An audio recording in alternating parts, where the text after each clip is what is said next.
13 yaşımdan xəstə idim. Amma bilinmirdi nə xəstəsi. Elə məktəbdə bilmədim nətər olsa, aynanızı adı qırdım. Məktəbimizin direktoru dalaşdı. Oradan həkimlər getdilər. Dedilər ki, dəlidir. Papam da deyir ki, da elədirsə çıxardıram məktəbdən. Məktəbdən çıxartdılar. 9-cu sinifdən çıxdım. Səsə küyə dözə bilmirdim. Səsi dura bilmirdim.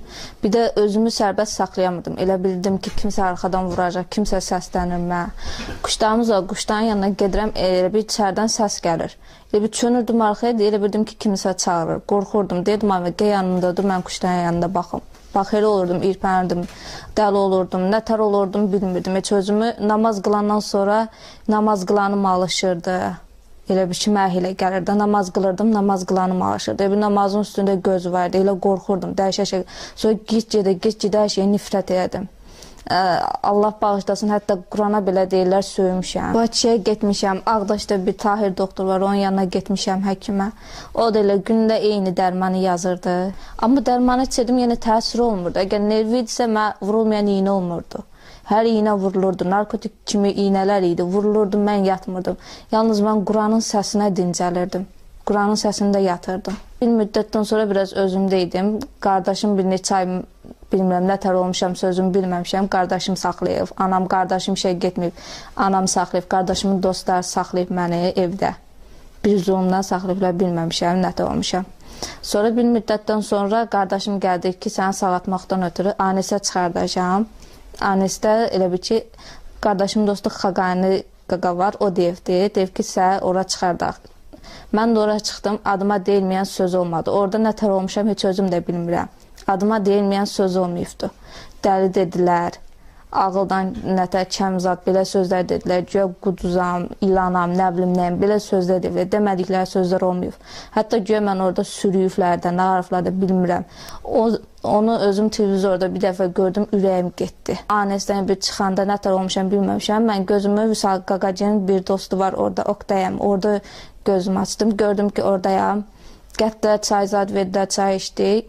Sonra orada bir dənə oğlan var, o çıxdı orada ANS-də Elgiz. O deyib ki, güya o kimsə yatışdırıbdı məni, ANS-in kulu yataq otağındayım da, güya mən ANS-də yatmışam. Amma halbuki mən ANS-də dölüydüm. Mən Vüsal Qaqanın yanındaydım.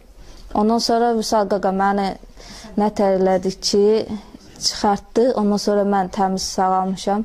Qabaq heç nəyə inamım yox idi. İndi çox şükür bugünkü günə hər şeyə inamım var. Namaz da qılım. Hətta daim mənə ərəb hərfləri də öyrədir. Onu da yazıram. Ən birinci məsləhət gördüm ki, göydə Allah, yerdə də Vüsal Qaqa. Ona inansınlar. Vəssalam. Qurana inansınlar. Ən böyük şey Qurandır. Qurana inansınlar. Allah və Quran. Mən məktəb oxuduğum müddət ərzində də, orada oxuduğum müddətdə, məsələn, məktəbdən çıxarılıbdır, aynacat qırılıb, edibdir, əsmələri olubdur, məktəb oxuya bilməyibdir. Yəni, direktor tərəfindən şey olub, təzən çıxarılıbdır, atamı çıxarılıbdır.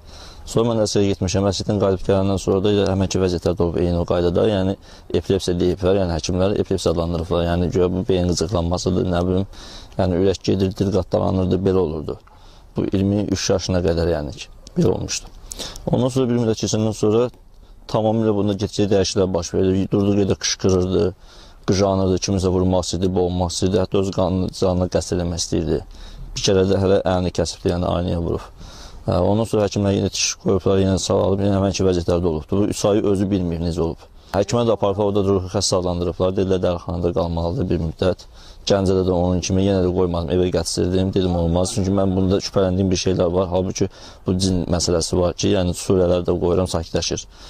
Bir 10 dəqiqə qulaqsından sonra sakitləşir, qız özünə gəlirdi. Axırda ANS-ə çıxdıq efirə, biz də orada yenə sağ olsun Elgiz müəllim, yəni qəbul edilər, çıxdıq, sözümüzü dedik. Amma orada həkim yenə də epilepsiya deyib, yəni təsdiqlədi ki, yəni epilepsiyadır. Nadir həkim dedi ki, yəni 95% belə ruh xəstədir, sağalma ehtimalı var. Biz verişdən çıxandan sonra bir kordola çıxdıq, biraz sakinlər biraz rahat otursunlar deyə orada verilişdə. Biz çıxdıq kordola. Kordola çıxan müddətdə də Vüsal müəllimini özünü çatdırdı bizə.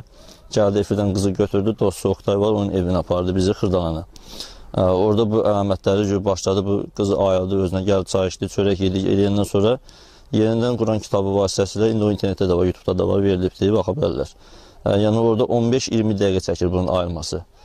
Orada danışdırır, eləyir, hər şeyi başa salır Quran kitabından, hər şey eləyir. Qız indi Allah'ın bugünkü gündən şükür çox gözəldir, yaxşıdır. Biz sadəcə biz pula çıxmamışıq, məsəl üçün pul barəsində kömək istəmirik və yaxud da ərə verilişə çıxmamışıq ki, yəni kimsə ərə verək, ya kimisə məsəl üçün deyək ki, kimlərsə kimi yəni bir hansı vəziyyətdə çıxmamışıq oraya. Sadəcə biz kömək üçün çıxmışdıq oraya. Ki, yəni bizə belə bir adam tapın. Ondan qalan özüm elə adamlarla getmişəm, sadəcə olaraq güvənim olmayıbdır, alınmayıbdır, baş tutmayıb. Mən dedim ki, mənim davamında məsəl üçün bir jurnalist mi, bir dövlətçisi mi arxamıza dayansın, onu bizə versin, biz əldə eləyək. Çünki mən çox həkimlərə getmişəm, həkimlərin hamısı iynələr vurulubdur. Mənə elə gəlir ki, bəlkə bir anacın dirmidora məni yatırsır, amma o qızı Renalimdir, amnazim iynələrdir, bunlar yatırsırmırdı. Bir Allah-u Ekber sözünü o qız oyanırdı.